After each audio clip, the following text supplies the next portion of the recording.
everybody, this is Alex the Dinosaur Emperor here with another Safari Limited 2020 review. Now today I'm going to be starting the last of my two 2020 reviews.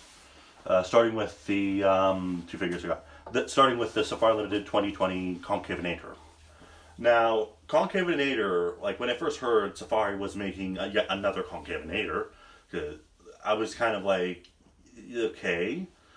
Since, again, like I really didn't think you would need an upgrade from the Carnegie one. But I understand, since they want to take all their current Carnegie figures and make them a more realistic, they want to make them more of a, more into their Safari Limited line for all the Carnegie figures to become rare and obscure and no longer findable. But this one just seems a bit of a downgrade compared to the Carnegie version. Although it is a bit more accurate, it just doesn't really know. Again, I remember seeing the promo pictures. It looked a bit...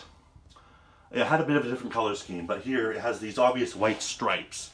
It's a bit odd, really, but the dip you can see in the sail, it obviously, you have the dip on the hip, and then obviously this little part here, it's moved up, which I think is accurate.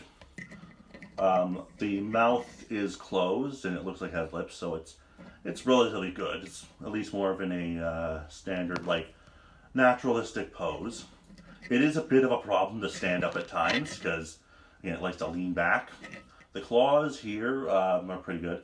Mine though, I don't think yours will have it, but mine has the middle toe, as you can see here, is pointing upwards. This was like that when I got the figure.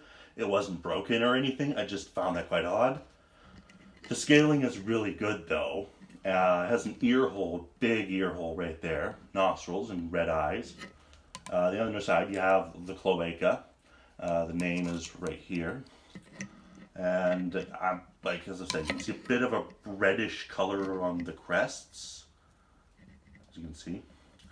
But I have to say, like, out of the concavonators I have, this is the smallest by far. So in a comparison, I'm going to show you, first of all, its predecessor, the Carnegie concavonator, and you can see it's like half the size. And then to bring it in, we'll have, again, this one probably not going to stand, but I'm going to try anyway.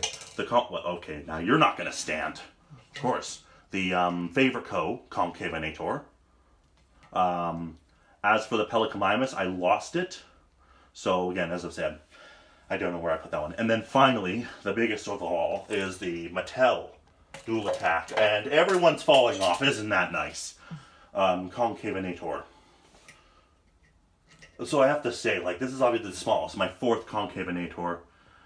I still wouldn't, like, personally, I still think, like, if you're a fan of concavonator or odd-looking Spinosaur, odd-looking, like, Cochrodontosaurids or, like, Theropods, this is still a figure I recommend you get. But if you're not much of a fan of him, like honestly, this is probably, it's about the same as the Dilo, like, although I do appreciate them doing another concavonator, unlike the Dilo where it's been done to death, it's just, this one seems like a bit of a downgrade. To be honest, it actually reminds me of the, here it is, the Collecta Herrerasaurus with a hump on its back. No offense, really. It literally just reminds me of the Collecta Herrerasaurus, but with a little tiny hump on its hip. Like, sorry, let me just, yeah, as you can see here.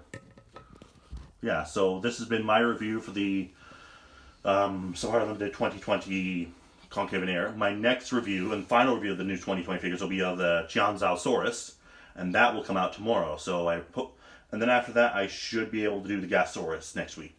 And I will see you guys in the next video. Okay, bye.